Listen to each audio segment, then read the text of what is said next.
کعب ابن عجرہ رضی اللہ عنہ کہتے ہیں ایک دن میں اللہ کے نبی صلی اللہ علیہ وسلم کے پاس آیا تو میں نے آپ کی حالت بدلی ہوئی دیکھی. میں نے کہا میرے ماں باپ آپ پر فدا ہوں, کیا بات ہے آپ کی حالت کیوں بدلی ہوئی دکھائی دیتی ہے؟ کہا کہ جو زندہ جینے کے لیے کچھ کھاتا ہے 3 دنوں سے میں نے کچھ کھایا نہیں ہے. کہتے میں دوڑا دوڑا گیا ایک یہودی کے پاس اور اس کے اونٹوں کو پانی پلایا. ایک ڈول کے بدلے ایک کھجور میں نے حاصل کی اور وہ کھجوریں جمع کی اور اللہ کے نبی صلی اللہ علیہ وسلم کے پاس آیا. کہا ایک آپ کہاں سے لائے ہو یہ؟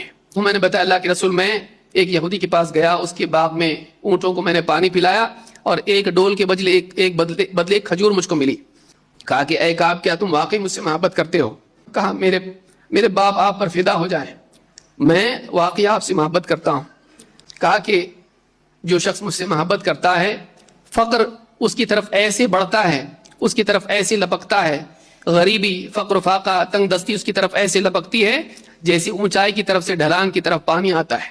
اے کعب بلائیں تجھ پر آئیں گی, اس کے لیے تیار رہنا ہے, اس کے لیے تیار رہنا. امام الطبرانی نے اس کو روایت کیا ہے.